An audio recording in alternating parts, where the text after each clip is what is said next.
Oh man, that is perfect. Nice. Right. All right, so with all of these various preparations done, some of you have left the group to go off and do various things. Some of you have kind of stayed together and observed your various goings on. But once this is all done, let's see, I'm just trying to remember the timing that I laid out before. Yeah, so it's so this all finishes basically kind of late at night, like around kind of midnight or so. And during this whole time, the church obviously has been kind of monitoring the situation around the battleground, around the mountains.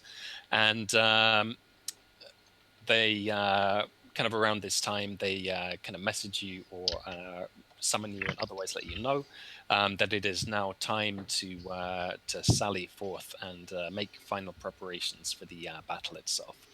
So you get taken to the warp pad and you are sent to another temporary pad that's been set up nearby. Let's see. Okay, so I guess I'll just describe it first. So the area here is a kind of mountainous area dominated by a particular mountain range across kind of relatively flat plains to kind of either side of it.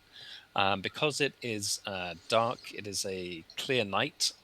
The kind of stars and various twinkling satellites and things like that, and the good old square moon is up in the sky to be seen, just stretched across the entire very wide-seeming sky as you're kind of out in the desert away from any significant light sources as such. However, what you can see when you look at the mountain range is you can see various of the peaks glowing with a kind of electric blue glow. You can also see the in the distance the facility, which is set roughly in the middle, which you occupied before, and you can see various kind of lights and spotlights illuminating that area against the kind of blackness of the mountains. You can also see twinkling and sparkling across the entire area, kind of for miles and miles around. Just the operating lights of all of the various kind of war machines that are spread out around this area. There's various kind of camps and like temporary highways, I guess, that are set up with kind of floodlights and lighting kind of pointed down at the ground. And you can hear all around you the kind of distant rumble and clank and clatter of this various kind of war material, which is being kind of prepared and readied for this fight. You can also see in the distance, kind of resting its arms across a small mountain, basically, that is offset from the main range. You can see the silhouette of the shoulders of the Titan that you brought here.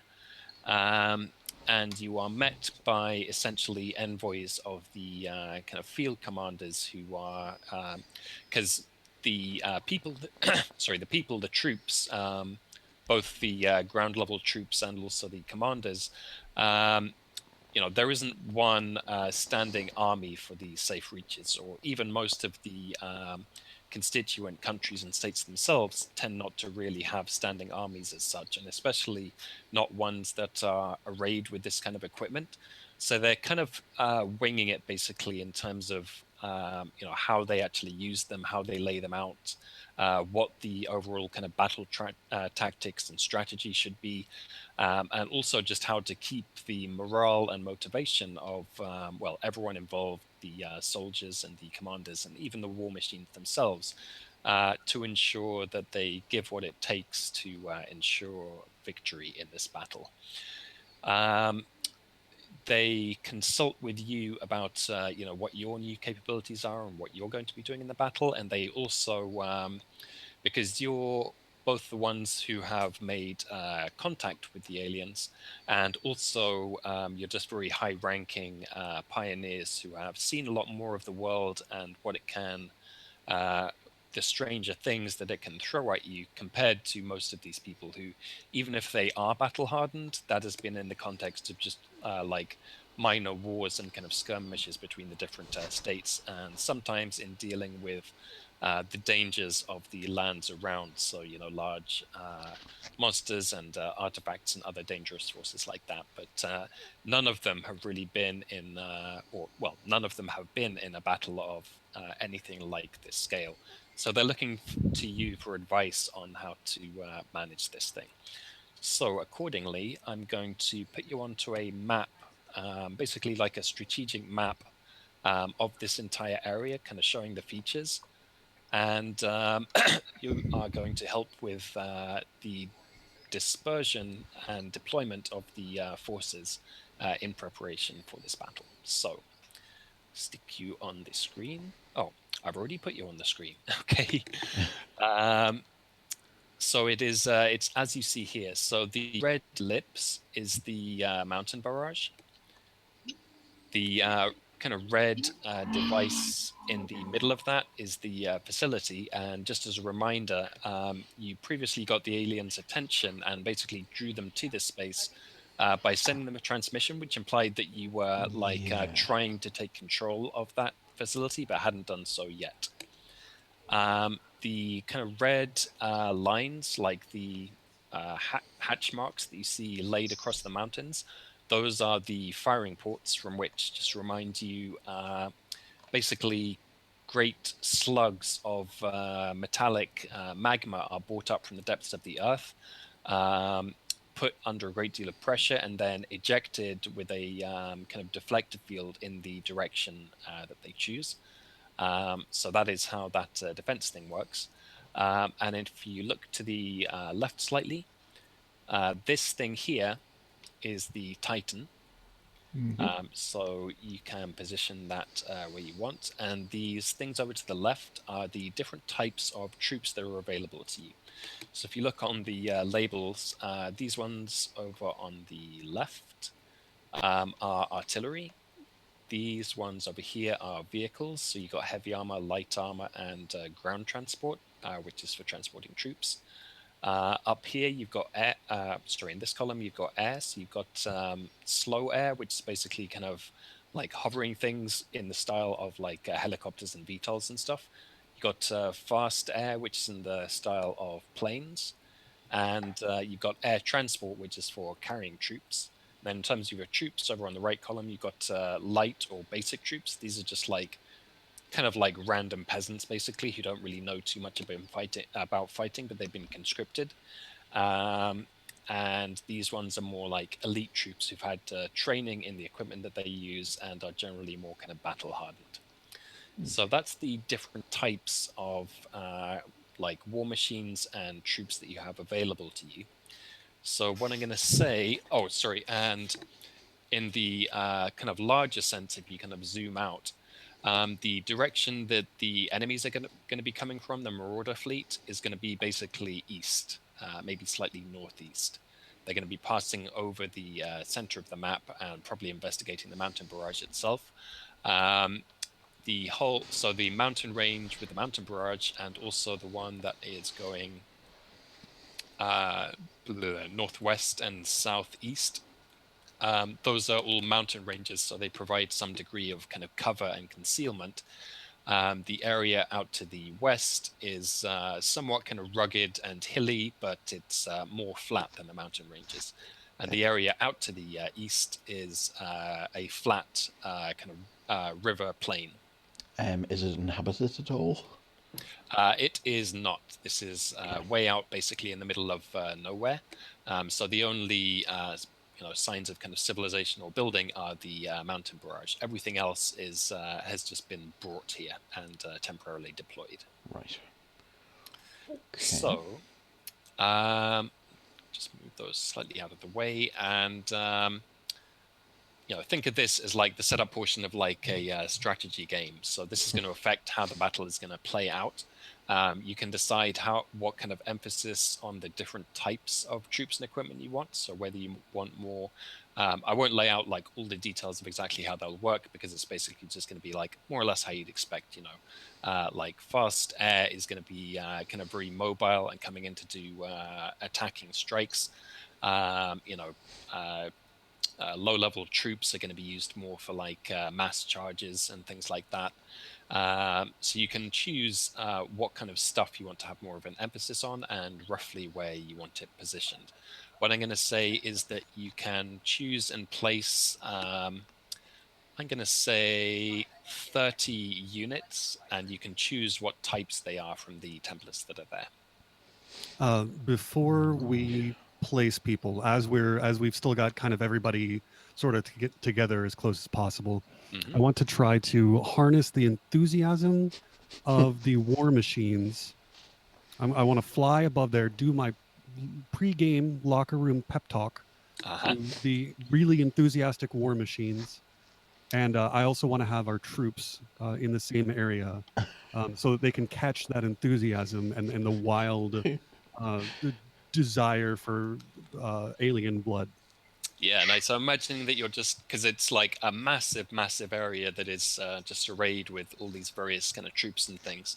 So I'm imagining that you're kind of like swooping around basically at kind of fairly great speed, and you have like spotlights that are kind of trained on you. And I don't know, maybe you've asked them to kind of set up a few like pyrotechnics and stuff to like, get the crowd hyped basically. Yeah, and like set up like chants for the crowd, like clapping, like Yeah, very nice. Like get everybody clapping and get everybody wearing just your pumped as best hell for this. shorts. Yes. All right. Okay. I will say. Hold on.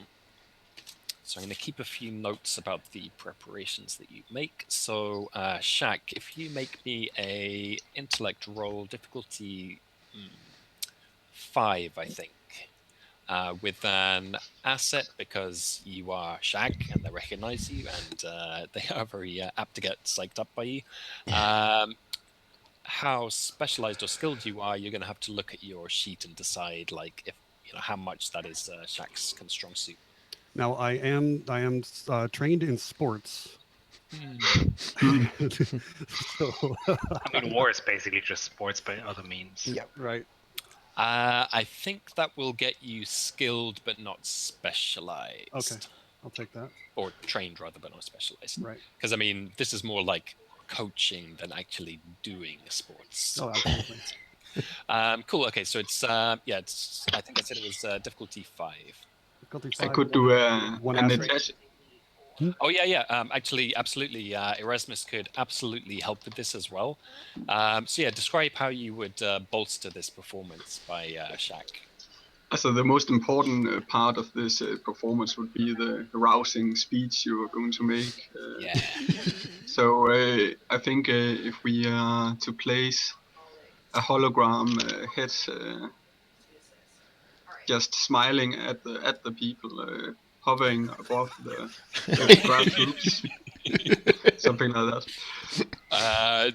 Go ahead and tell me how large that is.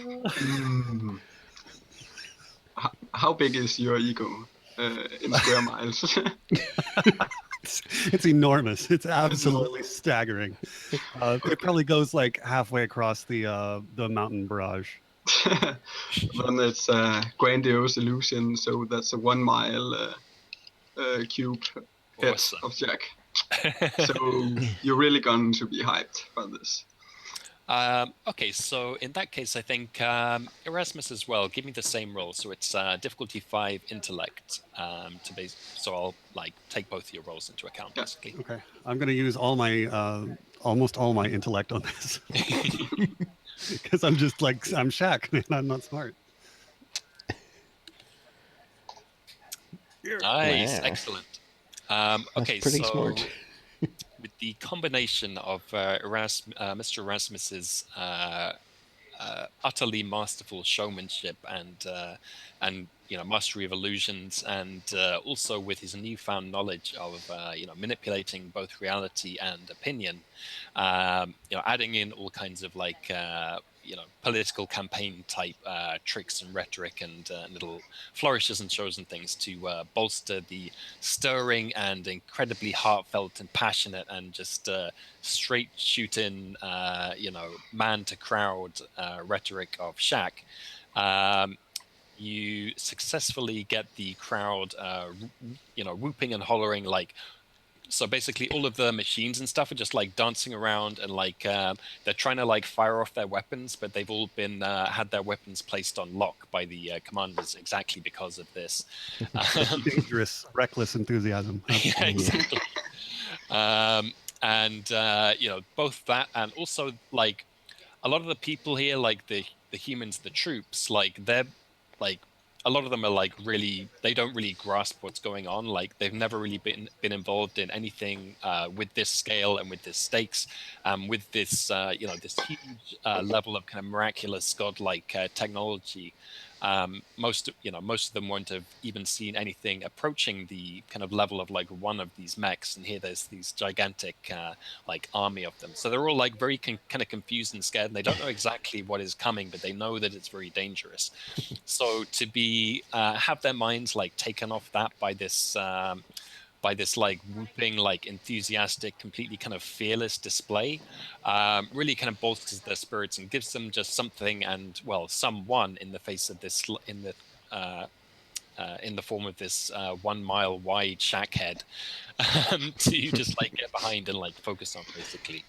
All right, so And my speech is going to be like, now remember, you've got people back home. Is counting on you, and so is your team. Let's get out there. Let's kick some alien butt.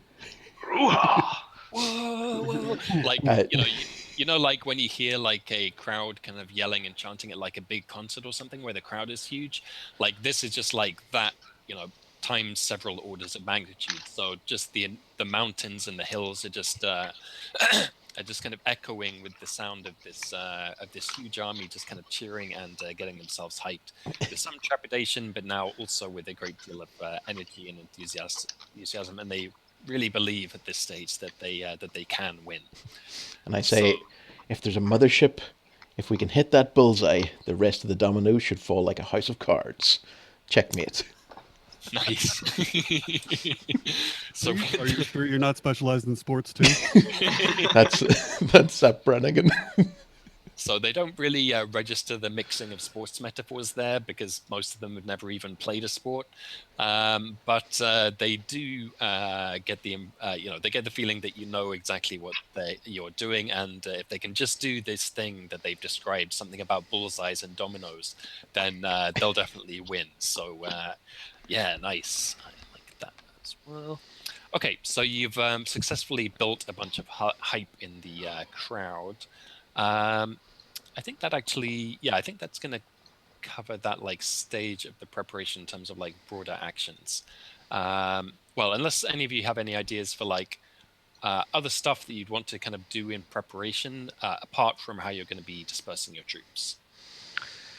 So this is maybe not ethical, but desperate times and desperate measures. And Dean isn't properly here, but I'm just going to pretend he is.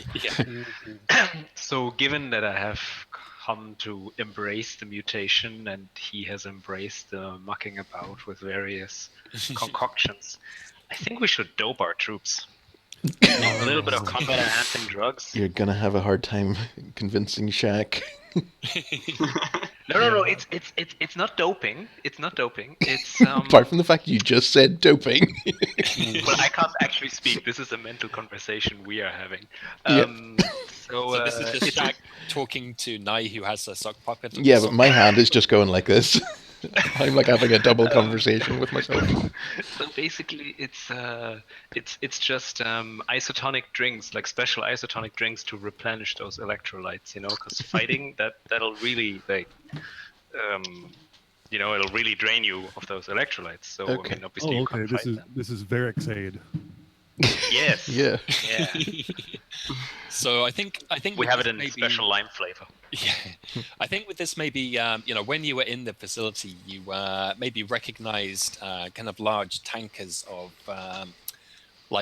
a special liquid or kind of concoction that was designed to help the test subjects to kind of endure what they were going through, and to keep the huge amount of kind of just energy and electrolytes, I guess, and internal resources that are taken up in going through these tests.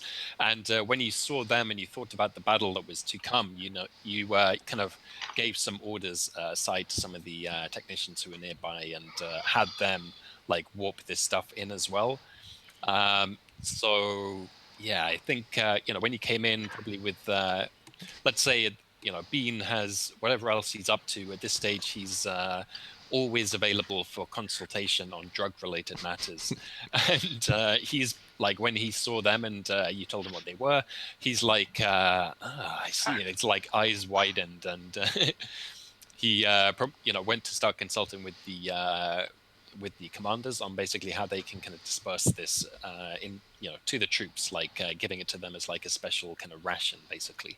So that is all like ready to go.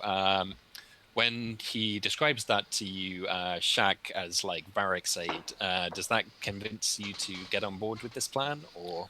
Varric's aid, absolutely, that does. Yeah, like if it were doping, I would again kind of establish that I only approve of performance-enhancing breakfast cereals, and not the real deal, and because winners don't do drugs.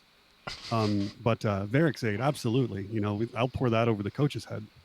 Exactly.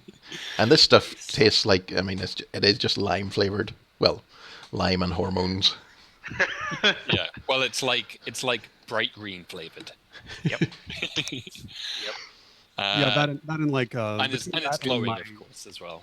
Yeah, between that and like my expenditure of intellect on the cheering, I'm gullible as hell right now. Right now, I got everybody so pumped that I'm so pumped that I have no idea what I'm doing. So nice. Okay, so you are going to dope the troops, and when Fayan is back, I'll have him roll for how effective that is, or maybe any other effects that it has if it goes wrong.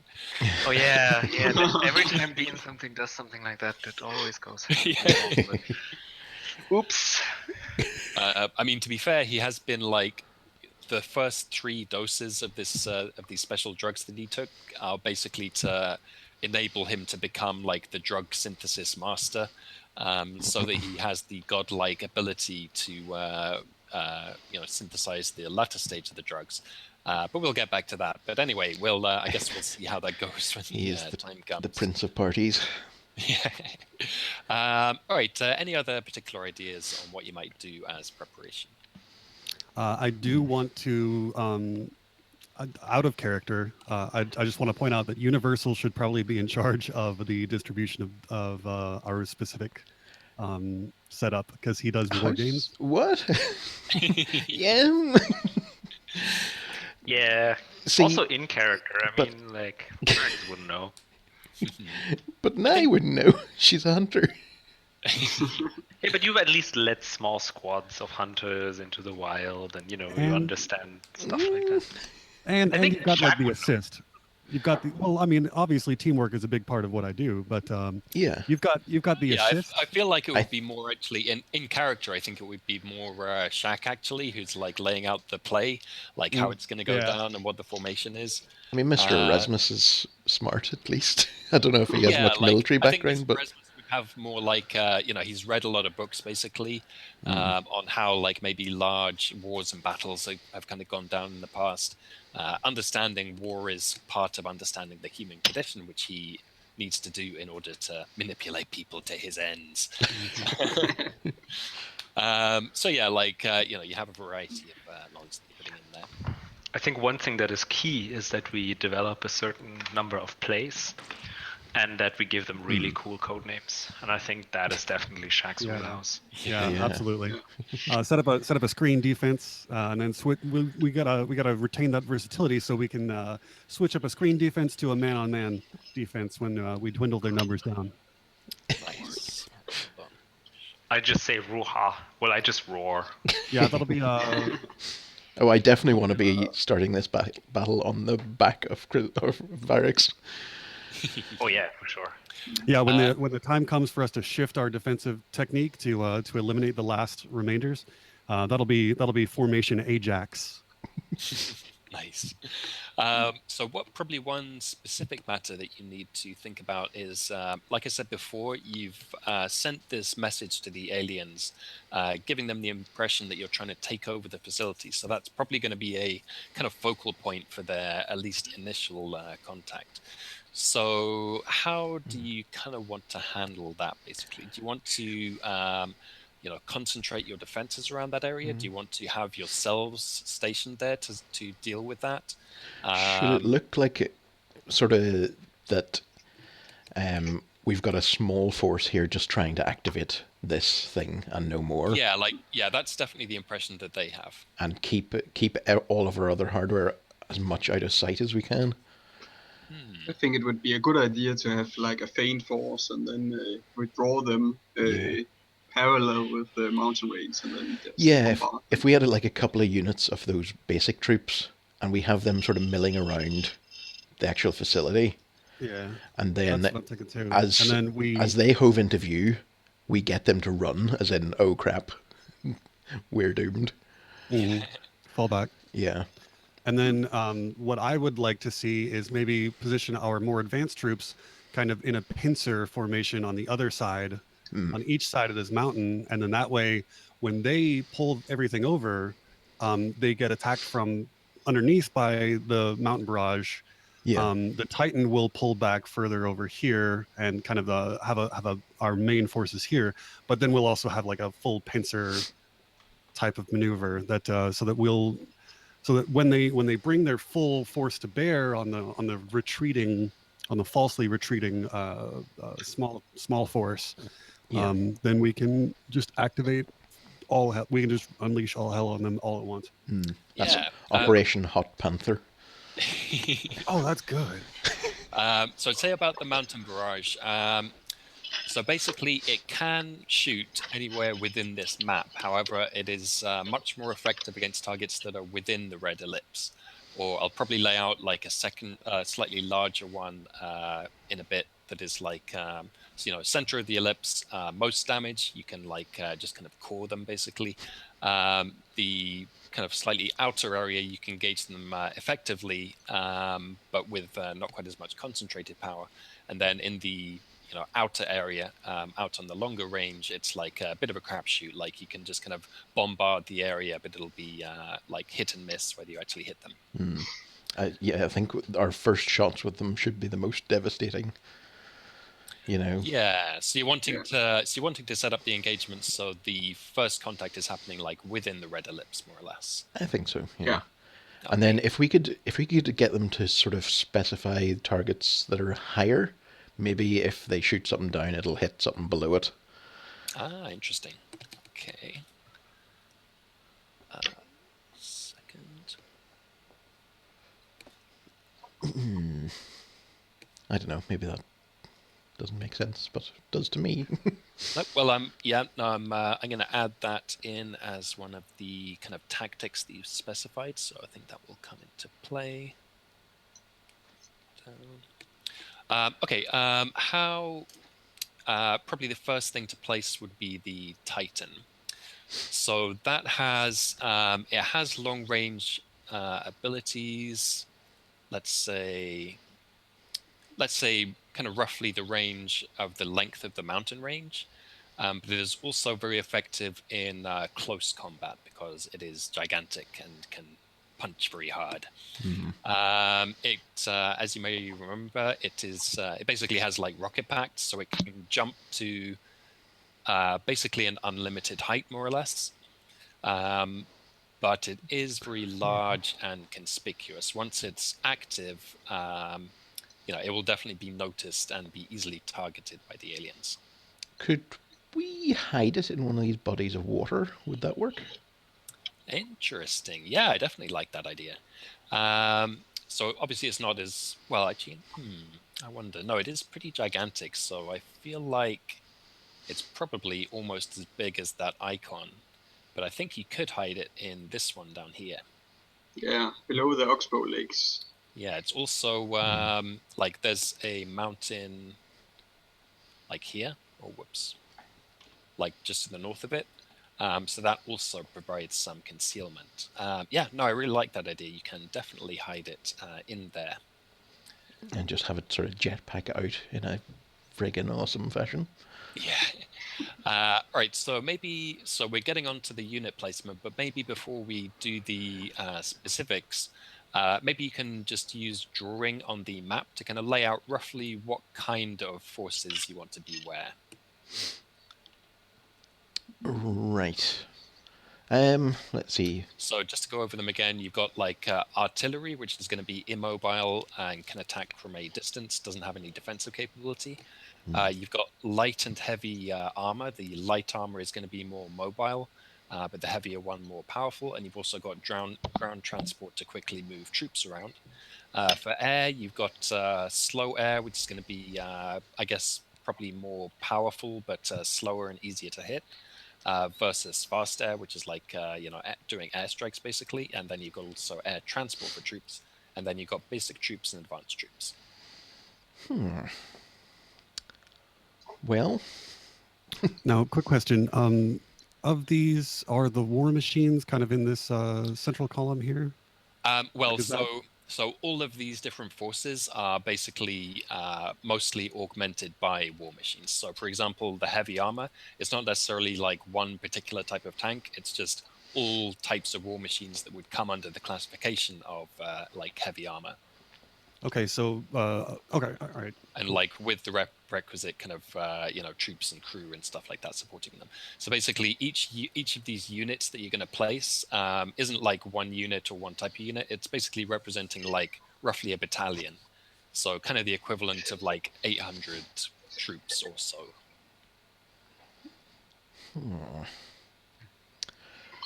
right. Okay, so I guess we need more stuff in the sort of barrage area just to sort of protect it as much as possible. But we could also use artillery further back. Does the artillery itself have a further range than the mountain barrage? Let's see. Yeah, let me see. Okay, actually. Well, if this one was here, how far could it shoot? What would be its ideal range? Yeah, I'm gonna set these up with circles so that you can see. Let's see. Hopefully these won't like overlap each other too much, but let's see if this works. Okay, I think that makes sense. Oops. Okay. Yeah. But hold on, we're just gonna give them a bit more. Oh. Nice. I think you're gonna have to move them pretty far apart to yeah. Yeah, but we can sort of have these a little further back. Yeah, on the next ridge above the lake, so it's not like, no, not the lake, the river maybe. So maybe this it's kind of really, but we could have them just beyond the ridge there, and then they can just cover that area. Yeah, and we can have just so that we can have a huge opening volley. Yeah, so just a reminder, I'm gonna actually maybe I'll bump it down a bit. I'm gonna have you place a total of 24 like of these units, of these kind of regiments, and you can choose like they can be whatever distribution of types you want. So if you want loads of artillery, then you can place lots of artillery units. Right. So I guess I'd ask as I say, you got 24 total. So how many? So one of these is land artillery, and one is anti-air artillery. That's the lighter one, the whiter one. So how much of each of those do you want? Thomas, mute your mic real quick. You've got a lot of buzzing or whatever. It's weird. Yeah, sorry about that. Let's see. Oh, this is hard decisions because how do we want to make this sort of pincer movement happen? Do we want loads of ground transport, or do we want more air transport maybe? I think if we're going against spaceships, I'm worried about the efficacy of troops. You know what I mean? Yeah. Well, but it's going to be not just spaceships like you saw before with the scanners in the facility, the Mountain Barrage. It's basically a combined arms force, so it's going to be kind of air like spaceships and things, but also they have troop transports that they can deploy on the ground if they want to.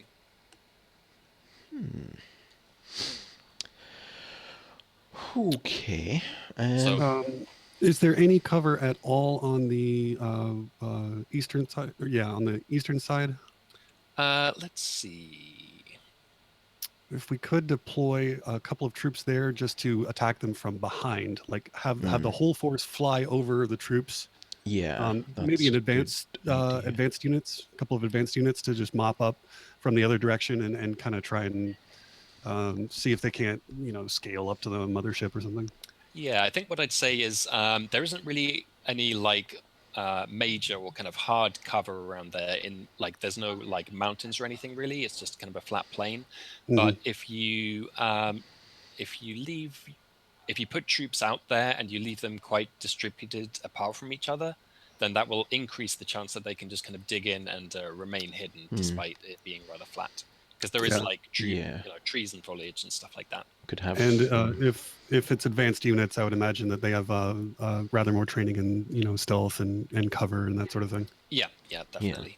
Like, I realize, this would be easier if I was giving like specific stats for all of these, but it's going to be I think so that would make it abstract. way harder. You just like think in the broad strokes of what those types of units would do.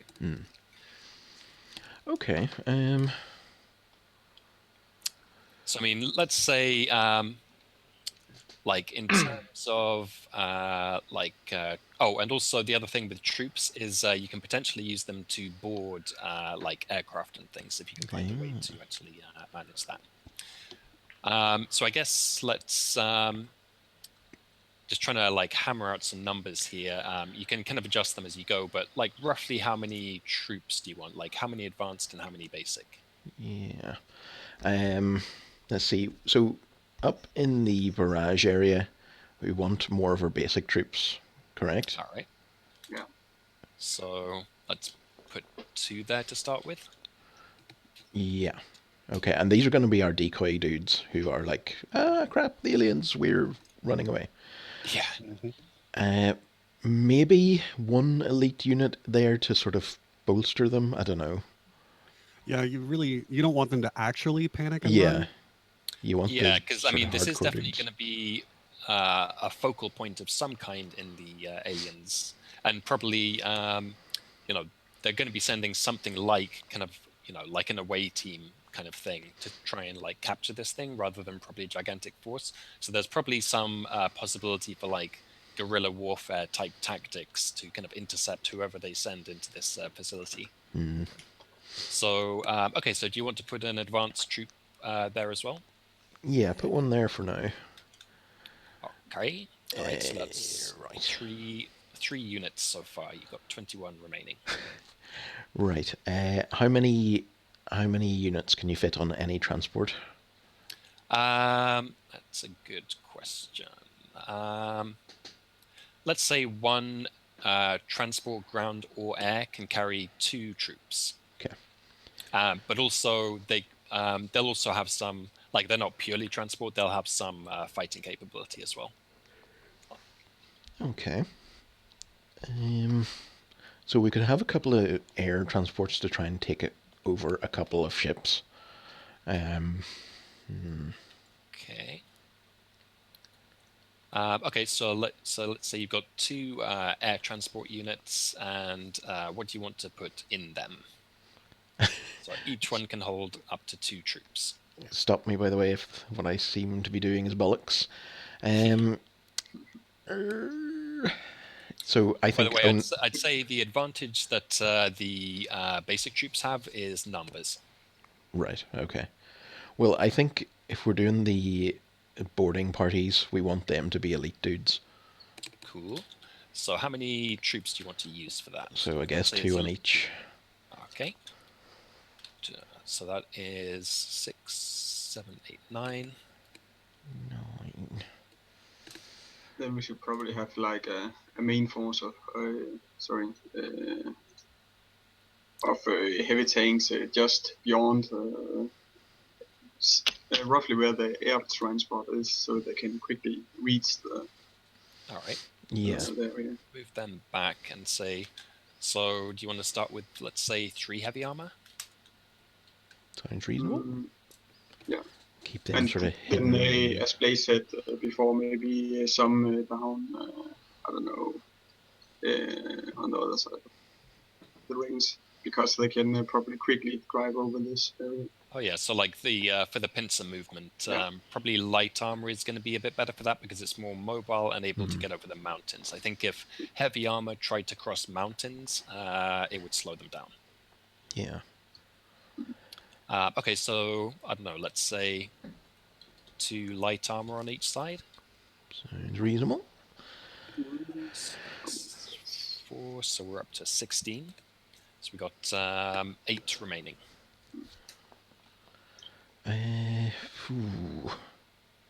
We should probably have some artillery. Yeah, we do need more artillery. At least 2 more along that sort of line. All right, so currently you got 1. Well, let's say Sort of. ground and then air on each side. Okay. So that's 4, which takes you to 20. So you've now got 4 remaining. Okay, we just need to close that gap as much as we can. Yep, that's cool. Yes, big overlap. Yeah. So these are sort of on the downslope of the mountain where they won't be seen until until hopefully too late. So you got 4. You might want to maybe think about some air units. Yeah, that's the other thing.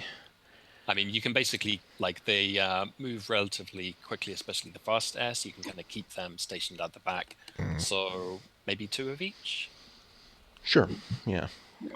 Have the fast guys sort of tie them up and weave in and out. Yeah, so the slow air, like helicopter style, is kind of better with like supporting troops directly. And then the fast is more for like airstrike type stuff.